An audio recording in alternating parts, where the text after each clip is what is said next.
You are listening to the Pencil and Paper Podcast Network.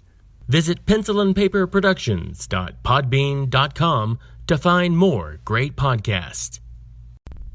Welcome to the Palace of Megapixels. This is Super Mega Crash Brothers Turbo!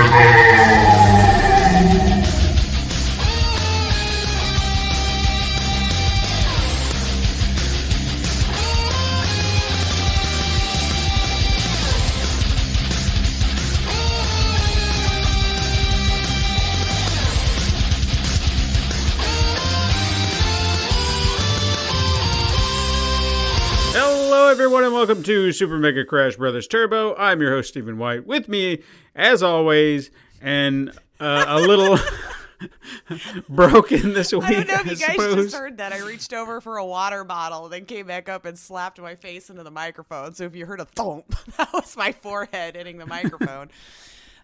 Because I can guess where everything is in relation to me today. But yes, happy Monday. Right. Is Lacey Finley. Oh, man. Yes, Lace, if you don't know, has a bit of a back issue, a nerve pinch. I'm out for the count, man. It's weird when your body decides it's not going to do a thing it's been doing for a really long time, and no matter how much I keep trying to tell it, we're just going to do it. It's not doing it. So, send me all sorts of tweets and emails this week, guys, because I've got nothing but time. Nothing but time. Right. See, I mean, we usually record, this podcast earlier in the day, and it took her this long to get started. You know what time it is. But yeah, it took me a while to get from one room to the next. So it's been a joy. It's been a joy. It's like, I remembered I used to help my mom out and all this kind of stuff a lot, and I always felt for her and couldn't understand why it would take her so long sometimes to get stuff done. I get it. It's through no fault of your own, but stuff happens, and here we are. So hopefully I'm on the mend here very soon, and I could be back. Because I'm telling you what, I'm having Beat Saber withdrawals like crazy, man. Oh, I bet. You can't even beat that. Wow, yeah, I didn't even think about that. Not even sitting, man, because it's like reaching too much might just be the thing that does it. But I've gotten plenty of other games in this week at least, so there's that. That's good. So what have you been playing out since you can't play Beat Saber? It's almost like what haven't I been playing? It's been kind of crazy because I've had nothing but time. Like I said, once I get stuck somewhere, that's just where I live for the moment. So, but of course we have to mention I did get in some Evergate time. I don't know if you got a chance to do that yet or not. Man, it's just gorgeous. A little. You did a little? Yeah, I will say that I was trying to find my controller because I never got around to getting back to it because I'm just not PC literate apparently for that game, because I got so far and then I was just like, my brain couldn't work out the mechanics, and I was like, I guess I'm just not playing this anymore because I can't. I don't know why I can't do what I need to do in my head. So I was like, until I can get a controller set. And I remember the last time I played it with the controller during the demos, the scheme, I guess the control scheme wasn't set up quite the way I needed it to be. Oh, or I couldn't get it where I needed it to be. Yeah, where you're trying to reconfigure for yourself. Yeah. But that said, I didn't get a chance. So they may have tweaked it to where I could get it set up or whatever. So I'm not saying that they haven't done what they needed to do or anything like that. I haven't got around to doing it with the controller. I need to try. No, I stuck with keyboard and mouse. It did pretty well. They've definitely added a lot of new elements since I had touched it last, and I did stream it for 2 days, and the sheer volume of compliments that the game got on visuals and the score, I had to let them know that, almost every single new person who came to the stream to check out the game, the first thing they talked about was, wow, this is gorgeous, and I love that soundtrack, out of every mouth. So it's really coming together nicely, and it is officially out now. Yes. Yeah. No.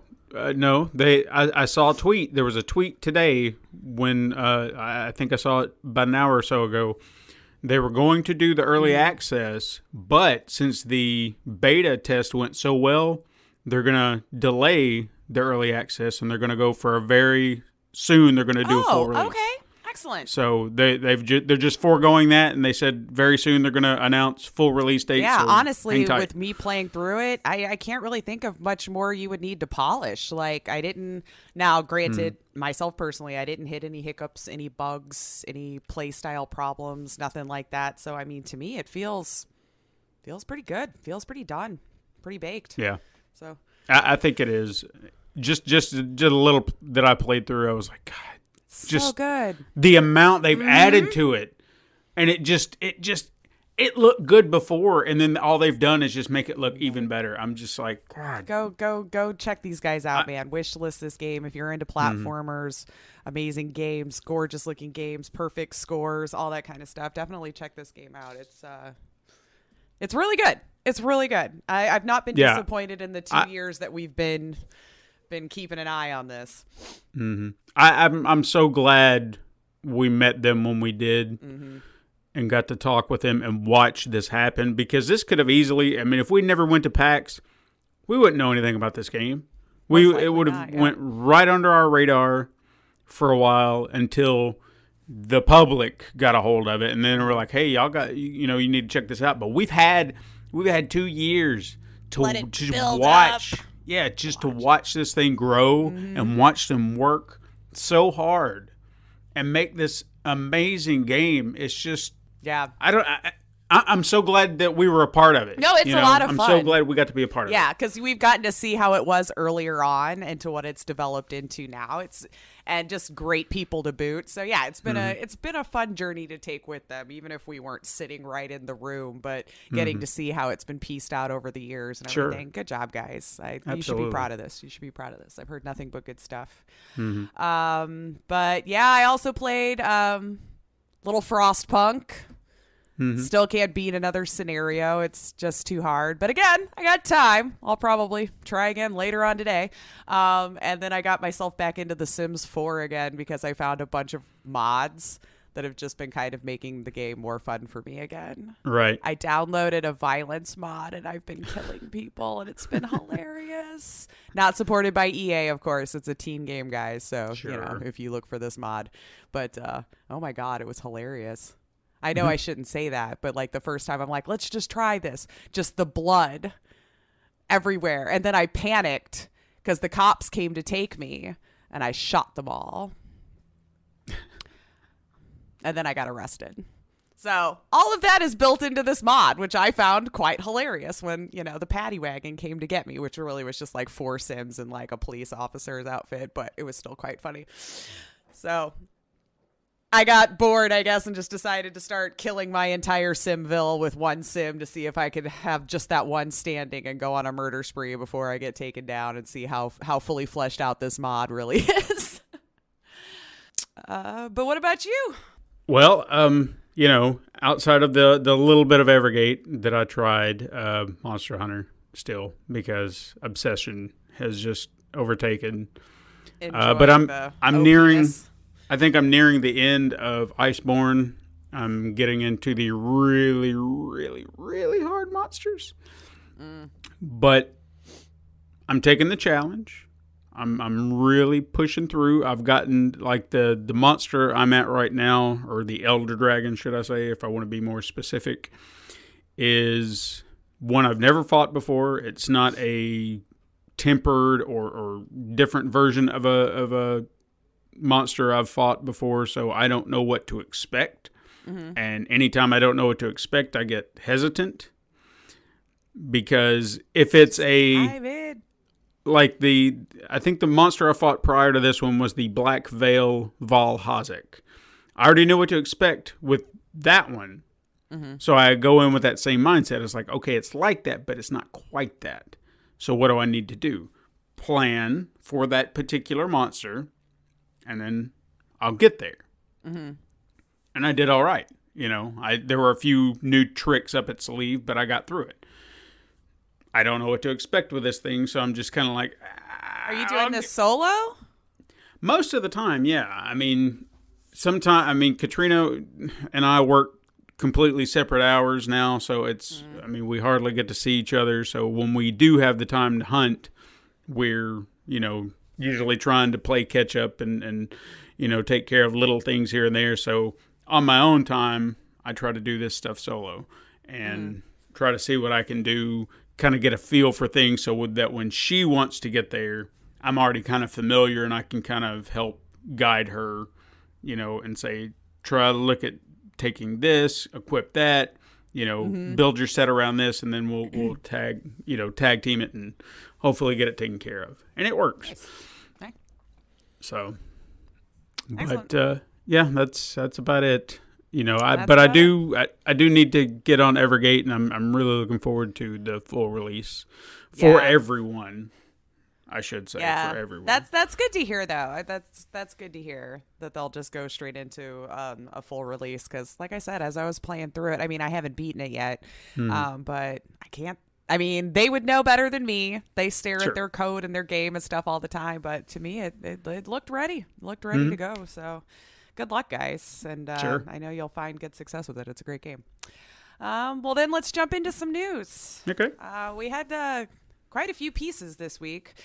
The biggest of which was probably that Geoff Keighley is skipping E3 this year. So if you are in the know, you've probably heard this bit of news that for the first time in 25 years, gaming journalist, I think he also created the Game Awards, if I am correct. I think so, yeah. But he won't be attending E3 this year, which also means he won't be holding the E3 Coliseum event, which is where the panel discussions of the game developers would share the details of the biggest titles coming up. His reasoning for not attending, Geoff says that the event needs to evolve with the times. He's quoted as saying, based on what's been communicated to me about the show, I just don't feel comfortable participating. It's no secret that E3 needs to evolve, and I have lots of ideas around that, but have decided to take a wait-and-see approach. I'm looking forward to learning more about ESA's vision for the show beyond what this blog post was this week. Which has been leaving everyone with a ton of questions, like with what's going to be happening with E3, because we already know Nintendo opted out years ago. Sony, this is going to be the second year that it's decided not to. Kind of looking like it's going to be an Xbox event. Yeah. At this point. I mean, it really does.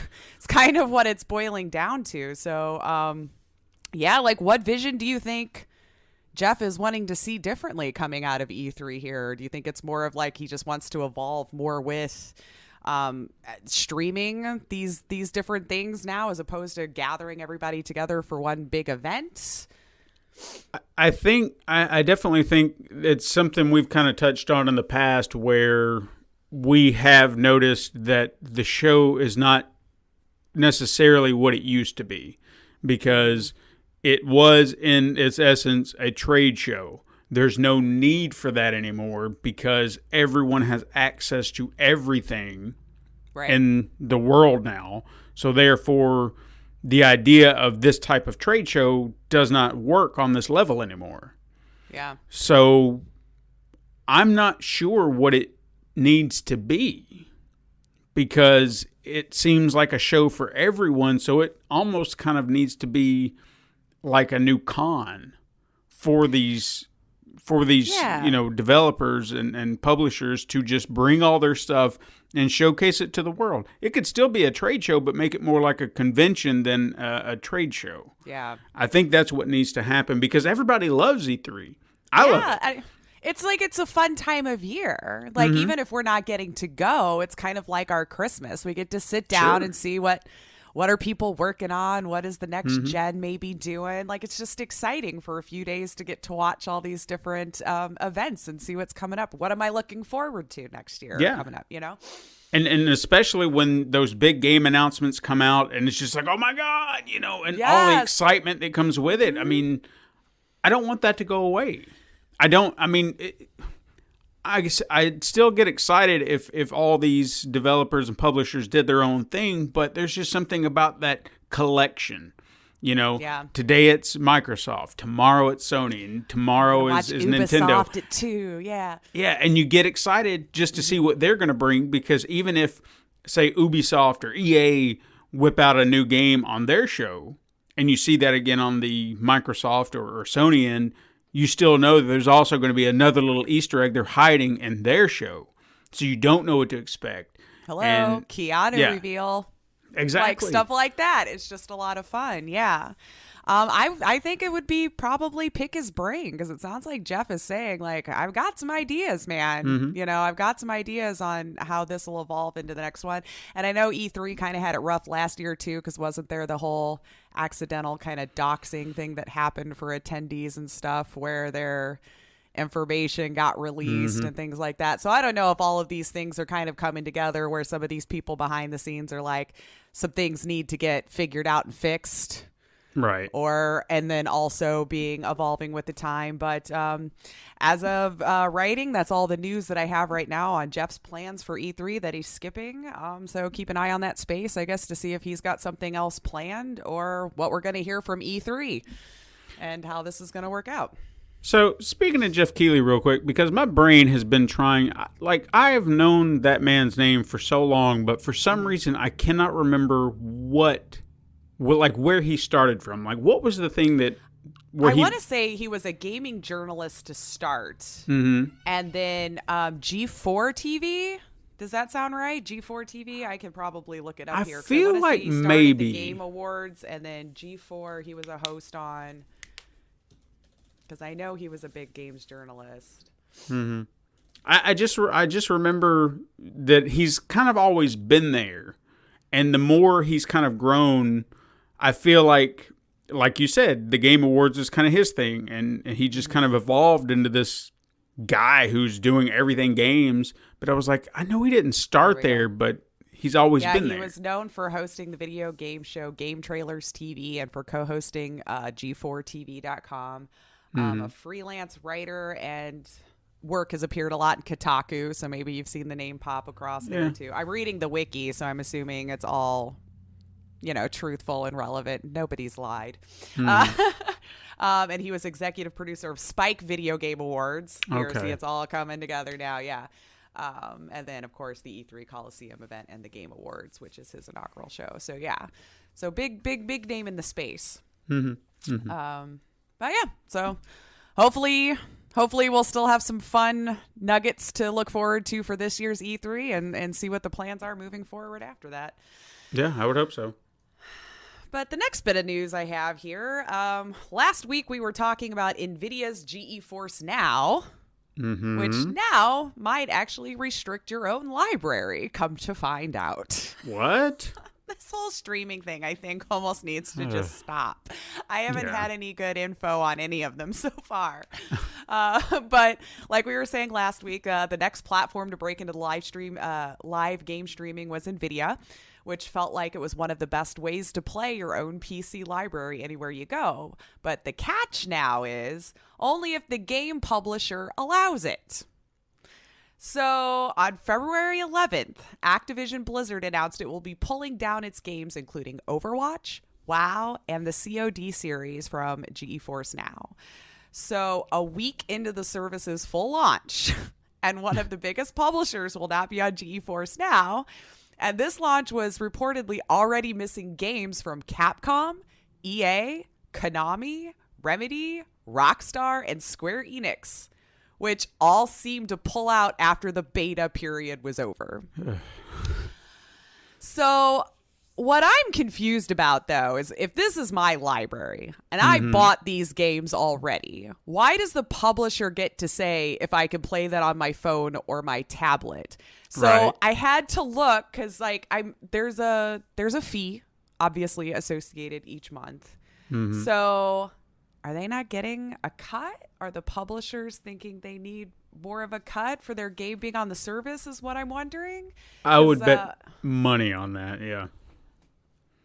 Because I couldn't find out if Nvidia just failed to get permission before its launch, or if this was just some kind of remorse that the publishers had after it was coming out of beta.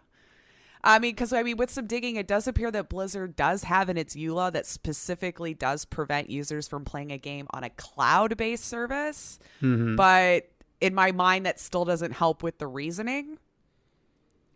So I guess if you were looking forward to it, it sounds like pretty much any AAA game you may have bought that publisher is not going to let you play it on the go. That just... This whole thing's turning into a huge train wreck.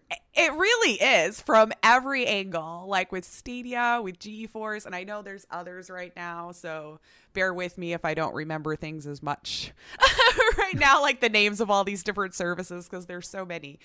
But dang, this one actually, like after reading it last week, was the one I had kind of the biggest hope for, since it was cloud-based. It was games you already owned. Like in my mind, I couldn't think of any reason why that wouldn't have been the best way to go. Yeah, and then, for sure. And now this. So if you were looking forward to that, you're wondering why all of a sudden it's out of beta and you can't play your games anymore, look up and see who the publisher was, because odds are they're the ones who said no to it. And then, of course, I'm going to keep my eye on that space, too, to find out if there ever is any word back from Nvidia about where the miscommunication happened or why some of these companies won't be moving forward. But the next bit of news, which is kind of exciting for me, Quantic Dream is now becoming solely independent. Oh, okay. So I kind of was wondering if that's where it was going, since we've started to see now that his games have been, David Cage with Quantic Dreams, his games have been moving over to PC again. Because he started on PC, then cut the deal with Sony, and then now we're seeing it back there. But after 23 years of Quantic Dream, the dev team has finally realized that it can become wholly independent without other publishers to help pave their path. They're now venturing to make decisions 100% about their games on their own. They say this will allow them to make decisions in total independence and to address tech and strategic opportunities of next-gen platforms, and also allow them to help other developers by providing investment and development support so they can fully express their talents. He is quoted as saying, "We want to support creators of original projects and help them in turn to achieve their vision and offer quality, groundbreaking experiences. This is more than an evolution. It is a transformation. We are doing this to preserve our freedom and our independence." It starts to sound like he's stepped on the box now on the stage. It is a transformation. We are doing this to preserve our freedom and our independence, to continue working on innovative and even more ambitious projects, to address greater challenges, and to create the unexpected. Why didn't you put on an accent? I didn't know if I could do the Scottish, like, get everybody pumped. Tap into Scrooge McDuck. You'll get there. But basically, we want to take over the world. But no, I honestly can't wait to see what happens, because I know for all the crap that Quantic Dream has gotten over the years and all this kind of stuff, I still enjoy his games. I've always enjoyed his storytelling. Yes, sometimes it seems like he writes himself into a wall, and the end of the game seem to sometimes just not match up with the rest of it. But I've always enjoyed it. And hell, I'm always just happy when things start to make their way back to PC when I got that option again. So for sure. I think this will be exciting, which means he's probably got another pretty good game in the works then, if he's ready to go all out. Wonder what Sony says. I don't know. I'm a little curious with their next gen coming up, and we'll see. I mean, they've been fairly quiet here lately about a lot of things. I'm very curious, because after the management shift and the PlayStation 5, they've not said a word. They're just they've kept everything tight-lipped. They don't want to leak anything. And you may have this in your notes. So if I'm stepping on that, I apologize. But I just felt like this is a good something about them really struggling to keep the price down on the PS5. Yeah. So I'm curious about that. That was one quick that I did have, very, very quick, because the last little bit of news was they were struggling to try to keep it within that $450 price point, where it looks like if they make a buck on the console, it'll be like $10 at best, the way that the things are broken down. But again, everything that we know right now is just like tiny little leaks and rumors and stuff. So I've yet to hear from like Sony or anyone there about confirming any of these things. But and then I kind of wonder, with everything that's going on in China right now, that might make some things a little bit more expensive. It might be halting production. There's a lot of outside forces at play right now too. So right. keep your eye on it. Hopefully, it sounds like they're really working hard, though. They want to keep that sweet spot, and you kind of need to be able to get people to, well, just be able to afford to buy the next generation console. Sure. But speaking of, we'll just move on to a few quick hits here, because that is the only bit of news that I had. So we have talked about that. We do have an official release date for Half-Life Alyx, which is now March 23rd, which I would imagine is also their tentative date to have more indexes in stock by then. So keep your eye if you were looking at getting a Valve Index. We might be about a month out from you being able to do so. But that's just on the game. I did not hear about the headset. And then just a fun thing to mention, since this is going on through February 27th, something that I noticed is Xbox is doing a giveaway. If you go to their official Twitter page of Xbox, and they have a pinned tweet that obviously if you like and retweet, you get to enter for a chance to win a custom Michael Jordan brand Xbox One console, adorning the color red and his iconic jumping to the basket logo on both the console and the controller. And it started on the 13th of February and runs through the 27th. So if you wanted to try your hand at winning an Xbox, go to their page, retweet their tweet, and good luck, have fun. Just thought I'd mention that. And then thanks to Steven, we found a really cool one about Nintendo announcing some Switch airport lounges, which looked like a lot of fun. Because for most travelers, flying is just not fun. You rush into your gate, you're checking in your luggage, you got to get seen naked through a magic box, told to throw away your water. I mean, nothing about flying is fun, right? But now with the help of Nintendo, they have little pop-up stands where you can go play certain Nintendo games on Switches in airport lounges, and apparently started on February 13th. So I don't have like a map to tell you where all these little pop-up things are going to happen. But if you're traveling, keep your eye out. That would be a lot of fun. Okay, sidebar. I got to tell you the story because you mentioned flying, and it was one of those. I had the other podcast I do, Kaiju Weekly, talk about giant monster movies. If you want to go check that out, you can. Not a shameless plug by any means. Just saying. But we reviewed a really terrible movie this past week called The Giant Claw. Don't know if you've ever seen it, heard about it. It's Jesus Christ. Anyway, there was a scene. Huh? Yeah, there was a scene in there, and you're mentioning airports, airplanes, how so many things have changed. You know, it's interesting to see that because these people are on an airplane, and you see just lighting up smoking like it's just no big deal and everybody's fine with it, and of course everybody's kind of dressed up and looking nice, and it's just interesting how flying has evolved to where it is. Oh my god, well, just anything, I think, but yeah, go ahead. And this also points out how humans have evolved into better people, because in that same scene the main character and the other main character, male, female, they didn't know each other. They barely knew each other. They just met. And guy, as she's sleeping, decides to just lean over and kiss her. And I'm like, dude, no! What are you doing? No. Danger. And it was just, yeah. And I was just like, so apparently this was okay in the 1950s, 1960s, but I was just like, what are you doing? Stop! It is really interesting, like the stuff that we put in our media way back then that was never acceptable, but for some reason as a society we were like, oh well, yeah, that makes sense. Oh, she didn't, that, you know. She didn't mind. She was like, what are you doing? Oh, well, the script probably made it sound like it was romantic as hell or something. Oh, yeah. He was just like, I was just taking a chance on you, doll. And she's like, well. And then it was just suddenly sparks, and they just in love. So it was just like, okay, whatever. Well, see, now those sparks could happen at the Nintendo Switch Airport Lounge. Right. You're staring across the way, your eyes connect as you're reaching for that same controller to play Super Crash Brothers or whatever. No, it's Super Mario Brothers. What are you doing? I'm starting to like getting my podcast and the games mixed up. I'm like, I don't know. Go play the game. Anyway, I'm sure it's much more fun than stuffing your face with Cinnabon. So sure. definitely go look those up.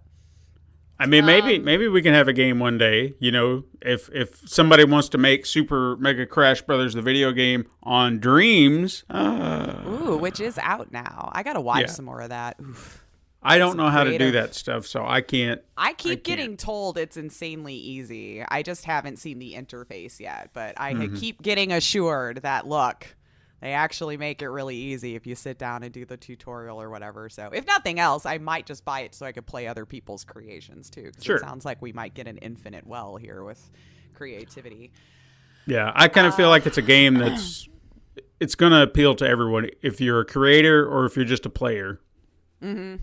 It hits both. Yeah. So I'm telling you, man, I still think we're going to get to play a lot of abandoned games that we haven't seen in a while. I can't wait to keep my eye on that space. But let's see. Next little quickie I've got. Call of Duty Modern Warfare update comes with a hefty file size. So this I just found funny because the dev team actually just apologized.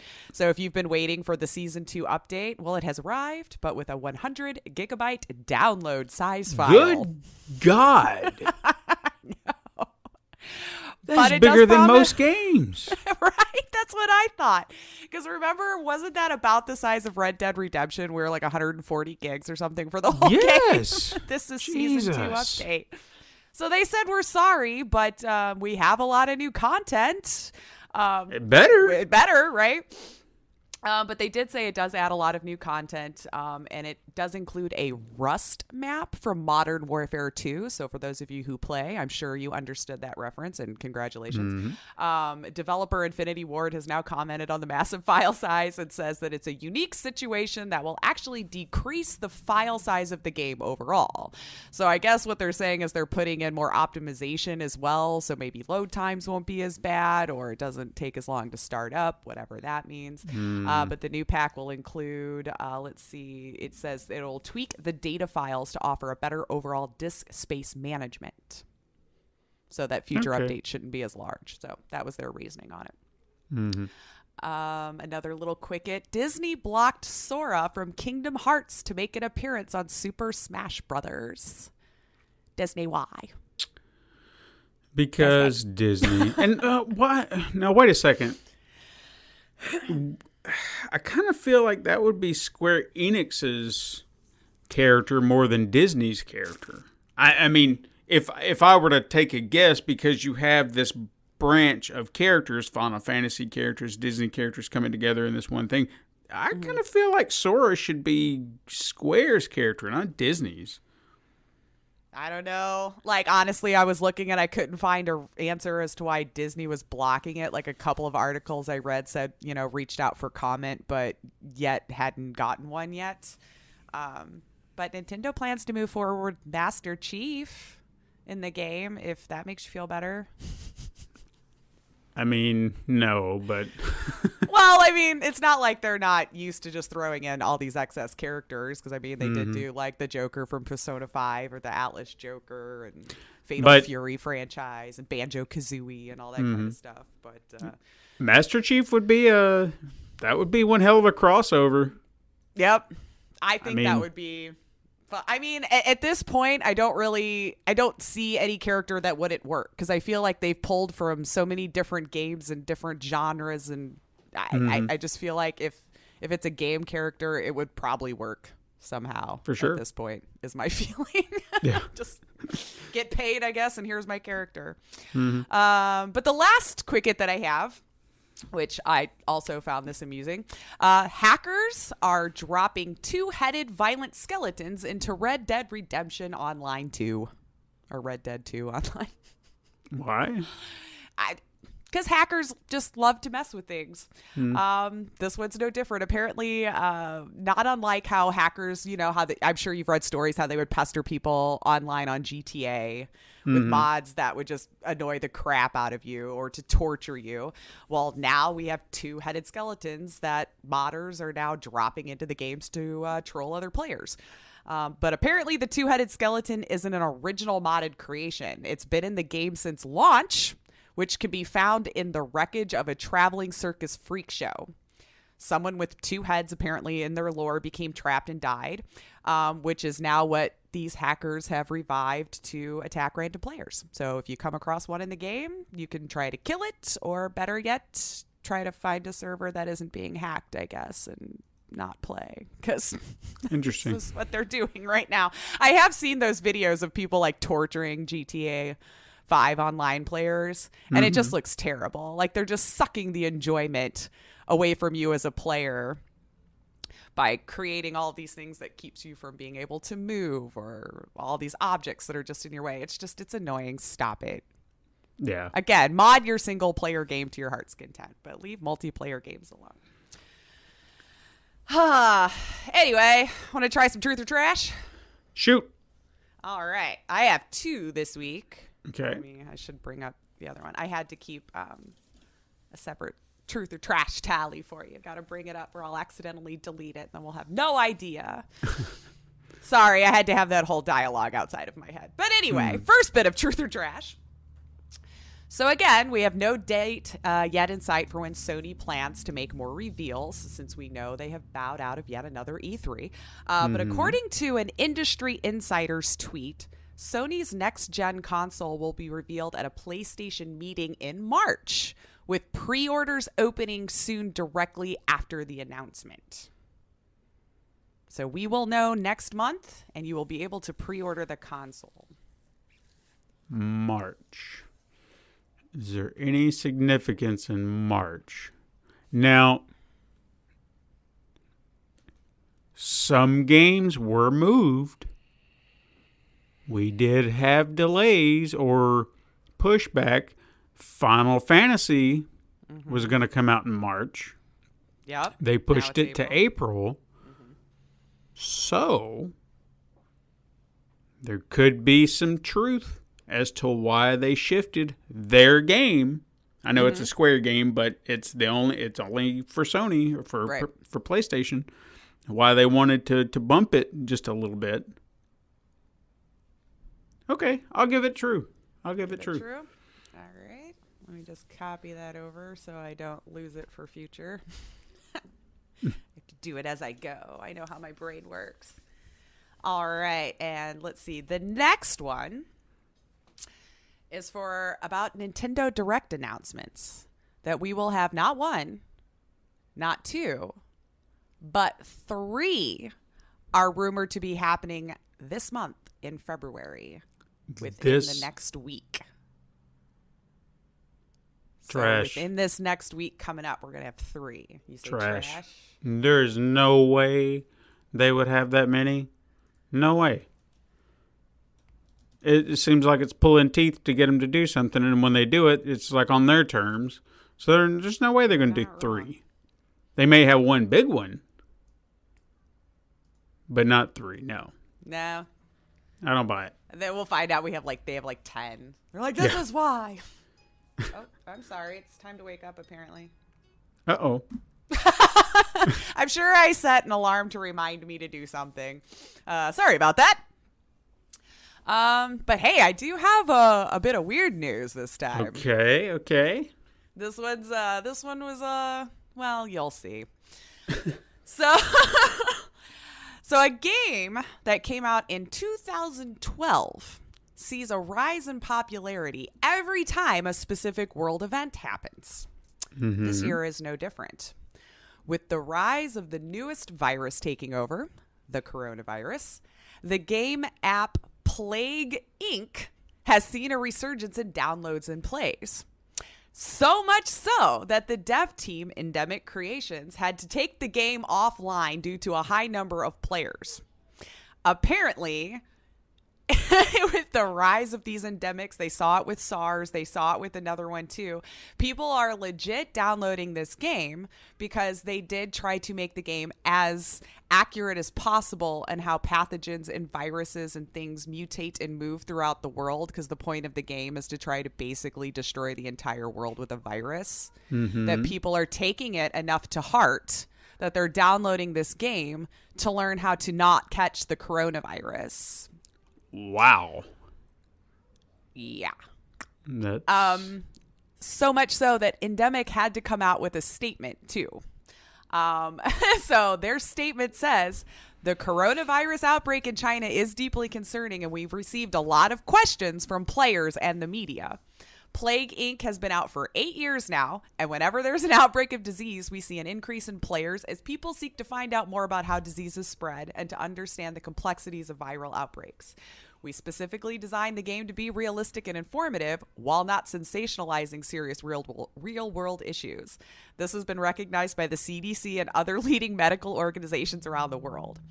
However, please remember that it is still a game. This is not a scientific model, and that the current coronavirus outbreak is a very real situation which is impacting a huge number of people, and we recommend the players to get their information directly from local and global health authorities, and then they have provided links that needed to be done.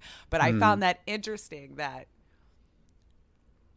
it was like #1 download in China with UK and US very close behind, with like millions of new downloads once this happened, and that they were getting questions about this. Yeah. Wow. Just wow. I mean, like don't get your information from a game like that. I feel well, like, is this what happens when we don't read those splash screens where we're like, yes, true, fine, move on, let me play the game? But this is the world we live in now anyway, where people run to Twitter to believe everything that happens, or Facebook. So why not a game? You know, it's like, oh, there's that game that does the viruses. That's where we got to get our information. That's totally going to teach me how to avoid it too. I mean, games can be informative. Sure. But if it's something that could kill you, maybe not. Use a game as your what is it when you go self-medicate online or whatever. Don't be your own WebMD. Don't download your video game for a coronavirus. Yeah, there's a line, and people. Okay. I know we can sit here and go, God damn people all day. But instead, how about we play Name That Game? Woo!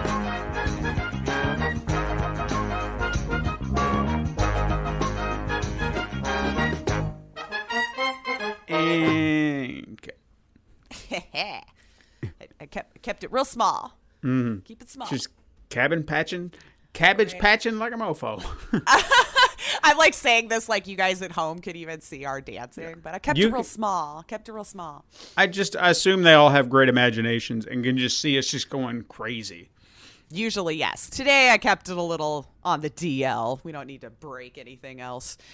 But if you are ready for your first game. Shoot. This game is an open world sandbox game. It is your friend's birthday tomorrow. You have already bought him a present, and now you only have to give it to him. But your friends live in another city, quite far from you. So you're going to take a long trip. And there are lots of adventures waiting for you on your way there. You'll have to earn money, communicate with some people, escape from prison, etc. The daily grind.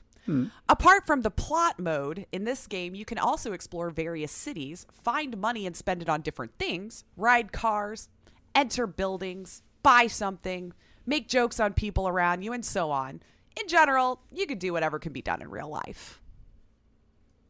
Is this game A, Birthday Simulator, B, UPS Simulator, C, Dude Simulator, or D, Prank Simulator?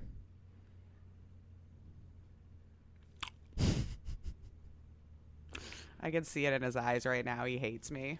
Okay, so Why'd she do Simulator? Why? Well, Why'd yeah. she do it?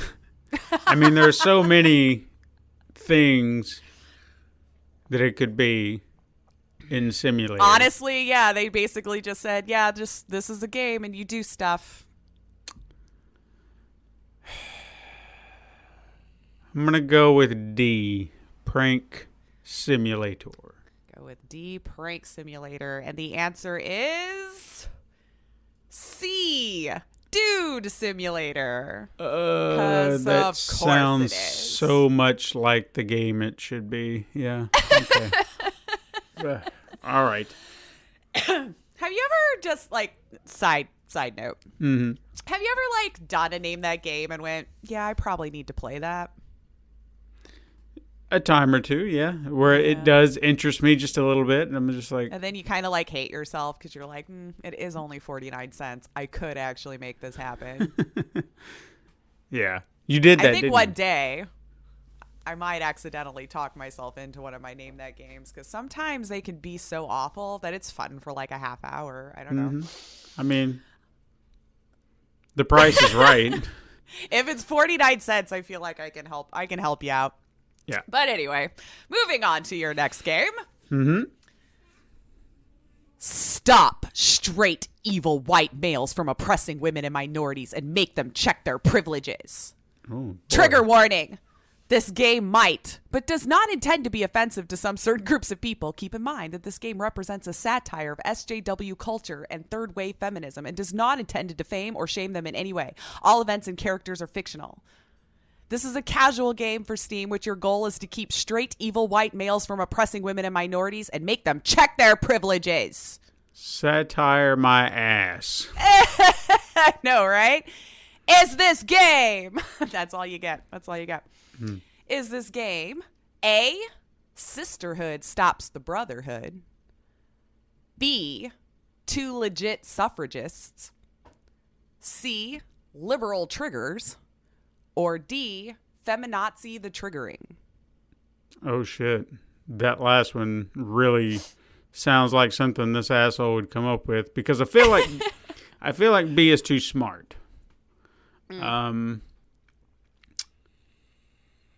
So what was C again? Liberal triggers. See, and that also kind of has C and D both have. They sound Speaking to like ya. something that these. There's no way this is satire. They're just like, well, it's satire, bullshit. I'm sure it is just a bunch of like pixelated women like screaming at men for an hour. I don't know. So got him. Look at him. But hey, we can hide behind satire because that's what we can do. I'm gonna say it's a joke. I'm gonna say D again. D, feminazi the triggering. And the answer is D, feminazi the triggering. See, I'm I actually read kind of them proud like a of book. myself on this one. You did good. You did good. I think I did that one, yeah.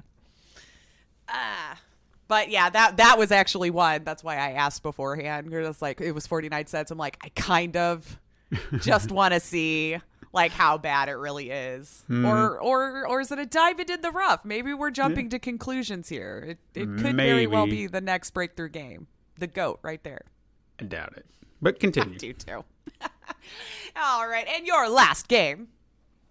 This is a game about a vegan bodybuilder flying on a chili pepper in space. Oh, oops. Spoiler. Not really. Because there's actually 3 locations. There's a city, a desert, and space. But this isn't all. Whilst he's flying, he only wears underpants for a better experience and better ventilation. The idea about this game is quite simple. You see, the protagonist visits his psychologist and she advises him to take vitamin B12 pills, but warns him not to use them before bedtime. Since he has a bad memory, he takes an overdose of the pills right before bedtime. Everything that follows is a dream. I came to the conclusion that the game doesn't need a background or explanation since the plot doesn't affect the gameplay in any way. It makes no sense to input a story. So, is this game? That's where he left it. Okay. So basically, there's no plot, is what the developer is trying to say. Sure. So is this game A, Mr. Vegan, B, Mr. Vegetarian, C, Mr. Pepper Pants, D, Eggplant Peach Emoji? For the ventilation, So he says. Mr. Vegan sounds about as simple as it would get.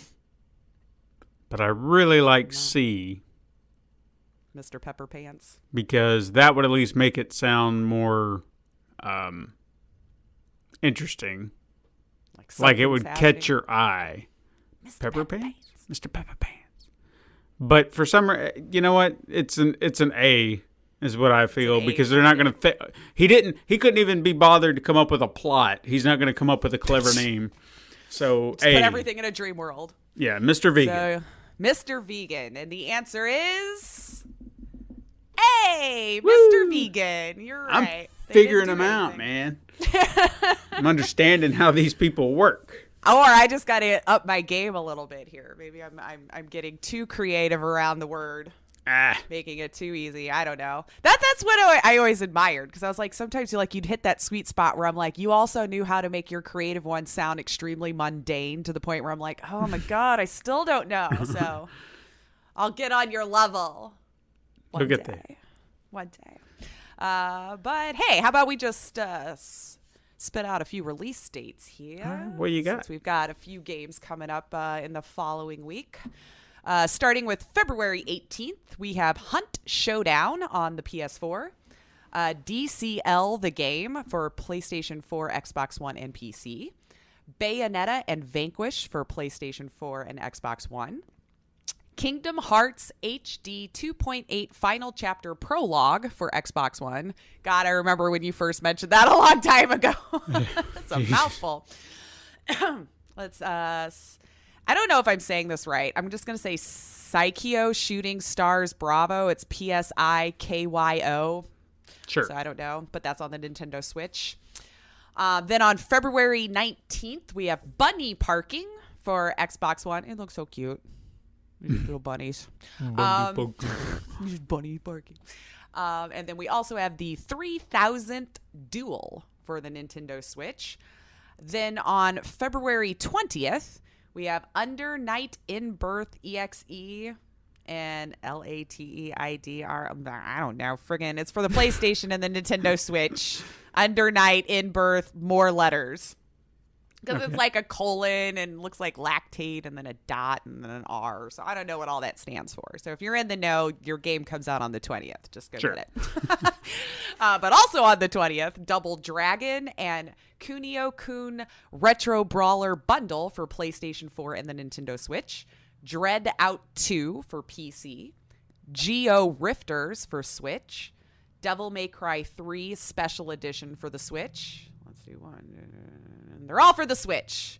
So on February 20th, Blood Will Be Spilled, Sega Ages Sonic the Hedgehog 2, Sega Ages Puyo Puyo 2, Lines XL, A Sound Plan, Katana Kami, A Way of the Samurai Story, and Uncharted Tides Port Royale, all for the Switch. Then on February 21st, we have Dragon for PlayStation 4 and Xbox One, Alment for Xbox One, Coronavirus Simulator for PC. I just felt like I had to throw that one in there because it seems like this is going to be our shovelware for the next couple months. Brief Battles for Nintendo Switch, Seal Fledge, a daughter-raising simulator for Nintendo Switch and PC, Tower of Babel No Mercy for the Switch, King Lucas for the Switch, Fishing Adventure, and Otherworldly for the Switch. Then on February 22nd, you have Fire Pro Wrestling World Takayama Charity Part 2 for the PlayStation 4.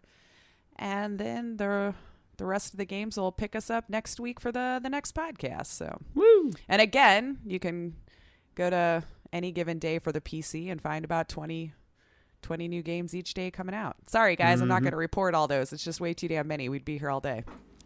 Yep. That's a rule we got around here. We can't do them all. We'll get you the big ones, but that's it.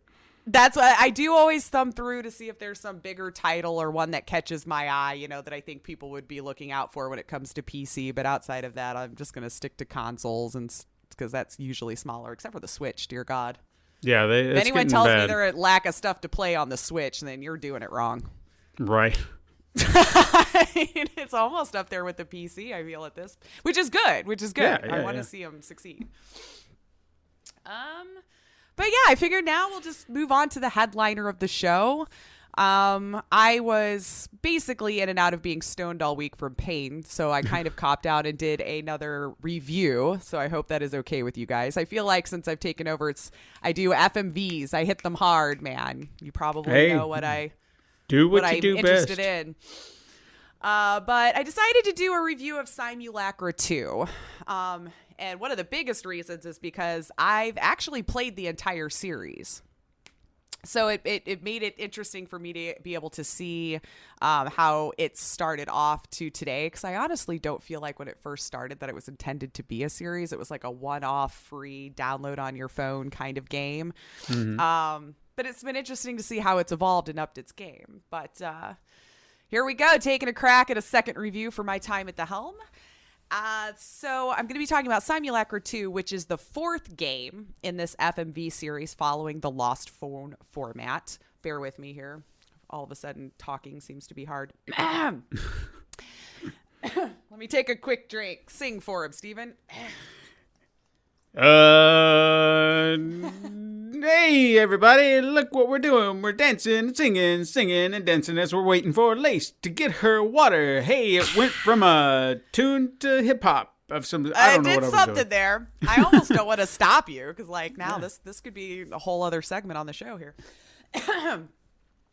But as I was saying, this is the fourth in its series. The through storylines are present with Iris being back on the phone, Jabber, which is Twitter for all intents and purposes. Jabber is Twitter in the game.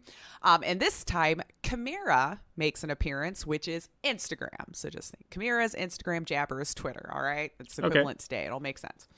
So in this iteration of the series, you play a journalist whose help has been enlisted by Detective Murillo, who's been on the strange murder case of Maya Crane, a fitness influencer on social media. She totes healthy living by vlogging her day-to-day routine, health drinks, and good old-fashioned advice with her entourage Rex, Mina, and Arya, and they team up to take on the influencer world together. But how did they manage to take everything by storm? And how did Maya, the seeming leader of this group, find herself murdered? As the game opens, it's very curious indeed. As the game opens, you decide your fate, or actually the level of difficulty. You are either a tabloid reporter, and frights are your beat, because do keep in mind this game's supposed to be kind of spooky. Or you could choose junior detective, which is a hardcore skeptic. I just chose tabloid reporter and went on my way. So from here in the first scene, it's setting the stage. You're in your car in a parking garage. You're meeting with the great Detective Murillo. He needs your expertise to crack this case and can't have anyone else on the inside of the force knowing that he's coming to you. You are a newspaper journalist who has been given the scoop of a lifetime, if you can help him out. He gives you Maya's phone. Very nice of him. I'm sure stolen evidence. Sure. He gives you Maya's phone, the murdered woman he's trying to get your help to solve. No one on the force has his back, and he's forced his hand to coming to you, so just don't disappoint him. So you're now home with the phone in hand, with messages popping up left and right. Murillo is sending you messages and getting you set up for success, giving you access to the Wireless Autonomous Recovery and Enforcement Network, or Warden for short. That's why I said and the way I did, so you can figure that out. Here is where Murillo can message you throughout the game and give you access to some police force action that you might need to help solve things along the way. Murillo goes on to explain why he chose you, a reporter, instead of keeping it within the police. The chief apparently decided to close the case within a week, calling it open and shut accidental death. But upon reviewing the pictures of the crime scene, accidental isn't a word I would actually use. When you have perfect cut straight lines all over your face and chest in a design, I think maybe more than an accident happened here. I could be wrong. But after he finishes filling you in on how this is the opportunity of a lifetime to work with him, you can dive in with the backstory of the phone. And you can work alongside of him with Dupe, which is the Department of Obscure Phenomena, which is basically the new X-Files Party of One. He is running this on his own. And now you just kind of dive in and help try to figure out the strange simulacrum that's been terrorizing phones for years now. So do keep in mind that this game really does play amazingly well on a phone. It's 100% what it was meant for. So for immersion purposes, playing it on the phone is definitely highly recommended. But I played it all on PC, still wasn't disappointed. But these games have made snooping a ton of fun. you have free reign now over someone else's property. And if you play along right, you can really set the mood. The story kicks off with how you learn of how Maya brought them all together to the team and reemerge victorious in the influencer world. So as you start to see, they were all on the decline and were struggling to remain relevant. Learning about Maya's friends actually is one of the most enjoyable times in the game because you have such a strange group of friends. It's almost intriguing how they all ended up together in the first place. If you go into full detective mode, kick back and enjoy the story. Again, I try to keep my reviews as spoiler free as possible. So this might be where I have to deviate from story. But definitely, if you would look at this group of people, and I think that's why I've always kind of loved these Simulacra games, because I feel like they're meant to be bad. Mm-hmm. But to me, it's just so freaking enjoyable the way that it is. Because if you look at this, it's an eclectic group of people that's influencing.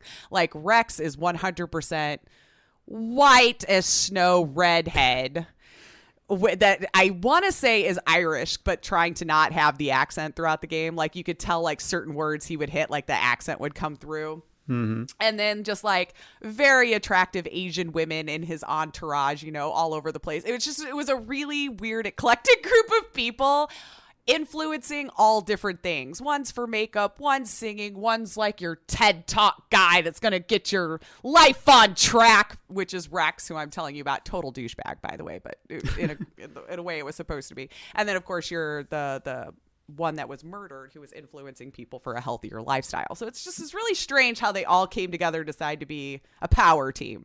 Right.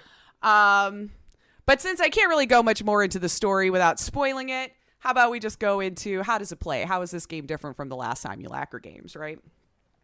So the first thing you notice is holy HD, man. Like, this game is filtered in a much higher quality than it's been before. The FMV sequences are 100% 1080p, and you could tell that right away. So they definitely upped their game as far as the quality goes. Even the layout of the phone is really nice. They upgraded it a smidge from the latest versions, although I never really had an issue with the interface in the games in the past. I just thought it was nice to maybe point out that I noticed the extra polish, and good job on that.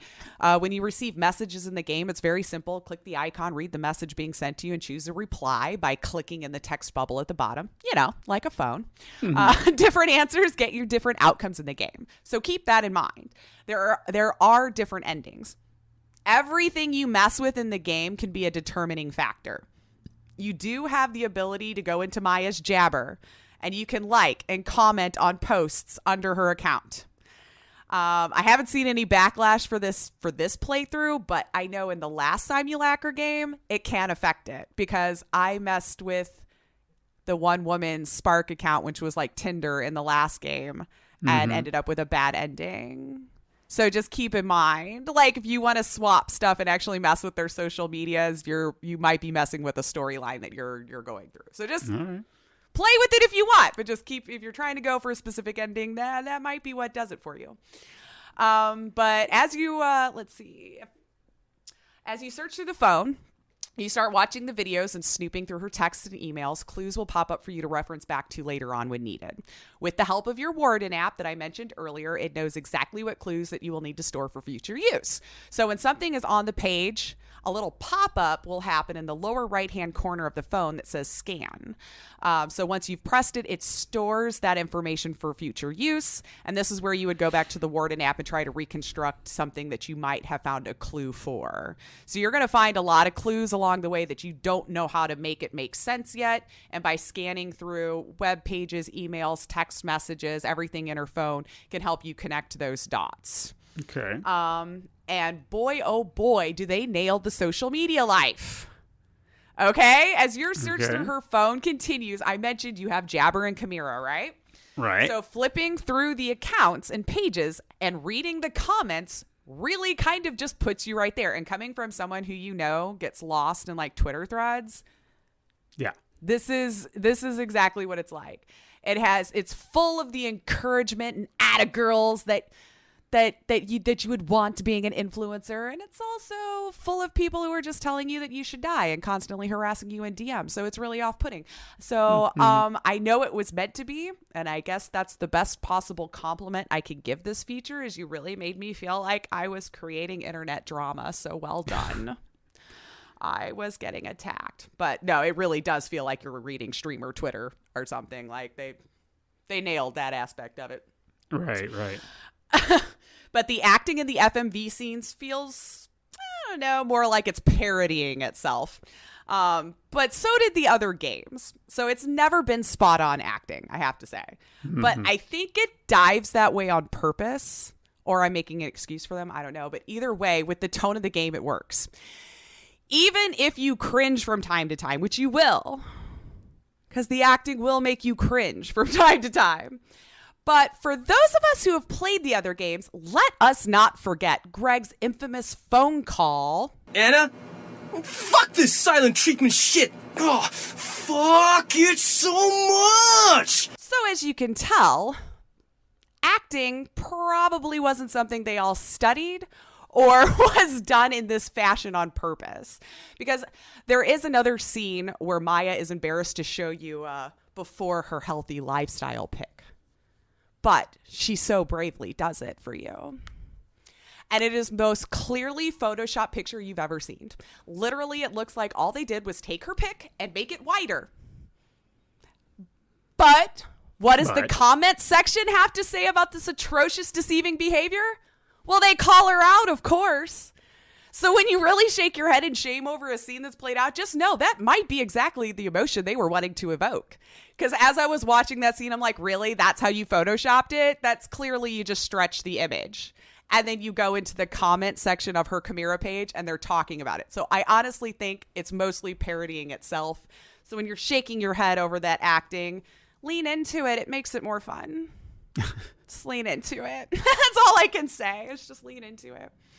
But for the score of the game, it's very minimal, which I think was a solid choice since you're supposed to be able to hear when you get notifications about normal phone noises to grab your attention.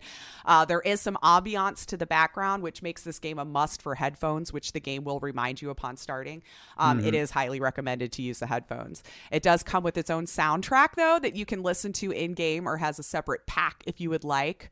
As one of the influencers is a singer, there's some original tracks she sings and one really, really great Rex rap that you just don't want to miss. You don't want to be messing with Rex.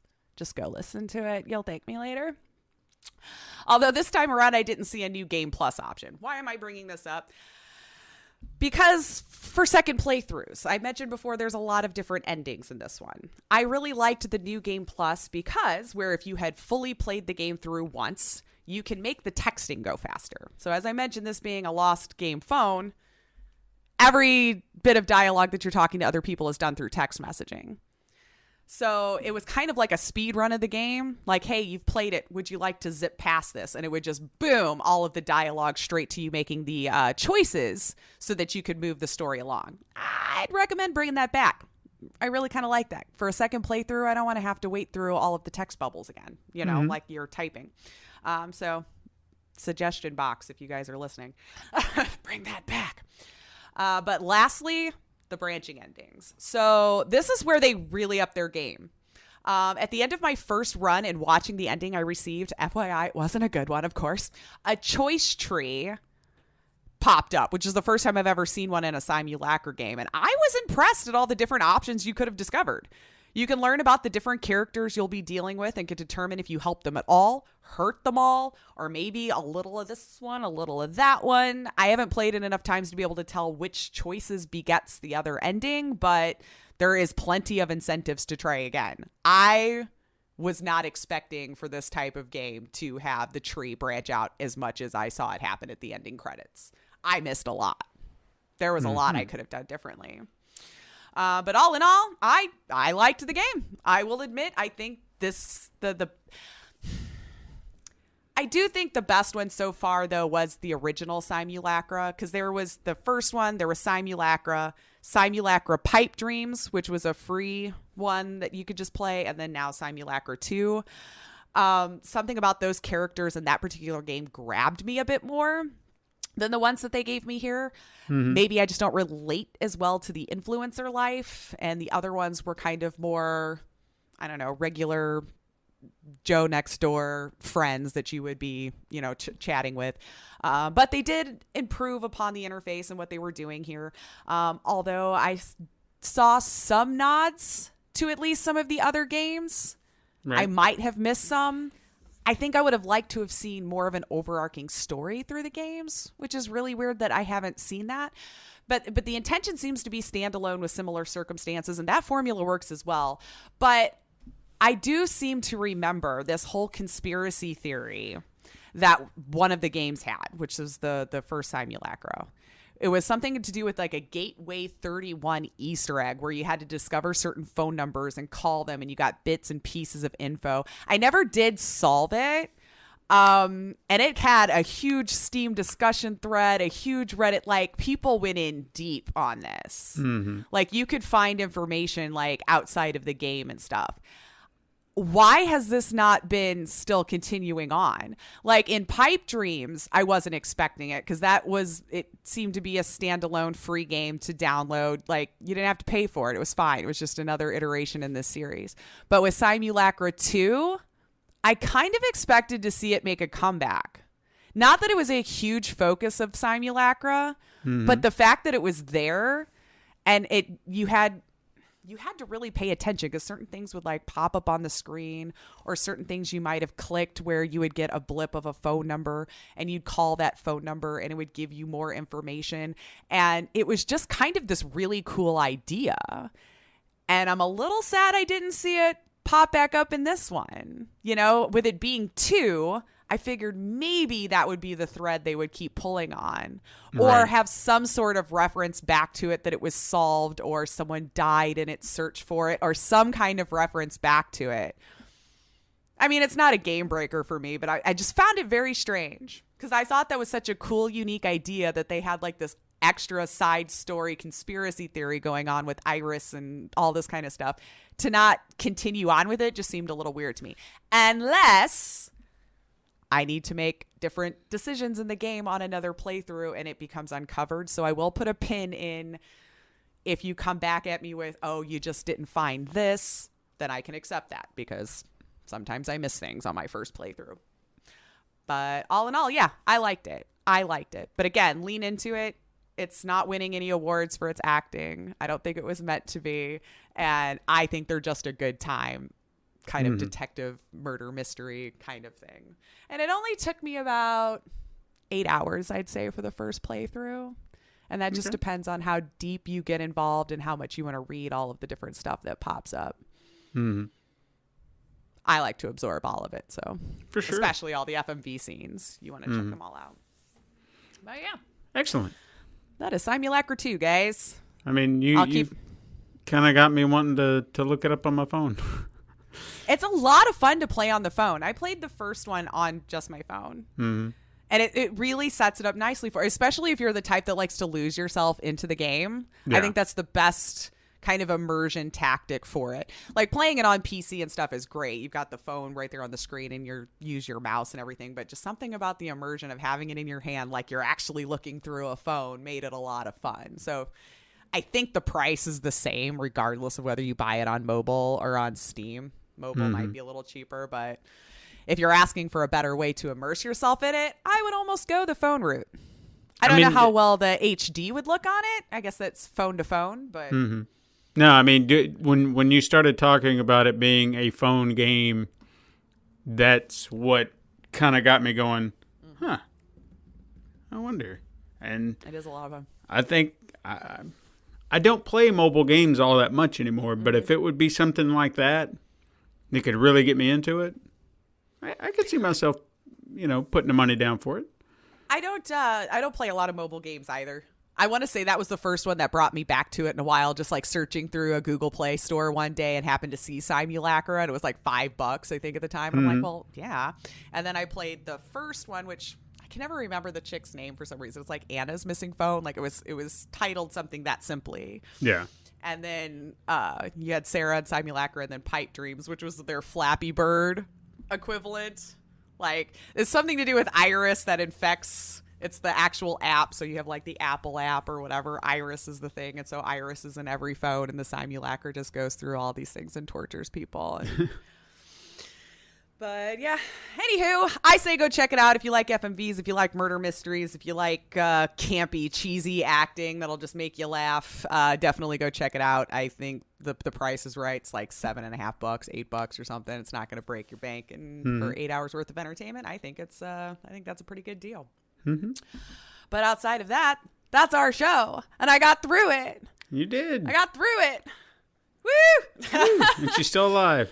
I'm still alive, man. I was hoping I wasn't going to lose track of anything as I was going through everything. But hey, we did it. We did it. Thank you guys for struggle busting along with me. But that is our show. Hit us up sometime on Twitter at SuperMegaCrash. Send us an email at supermegacrash@gmail.com. You can also find us on Instagram to view our weekly icon art that Steven put so much love and time into. Support the show by liking and leaving reviews on your preferred platform, and even going to patreon.com/Pencil and Paper Productions. Tell your friends to find us on the Pencil and Paper Podcast Network, found on Apple Podcast, Podbean, Spotify, Google Play, Stitcher, and even youtube.com/Pencil and Paper Productions. Thank you so much for listening. I am Lacia Finley. And I am Stephen White. Join us again next time, Super Mega Crash siblings. But until then, game on. Game on.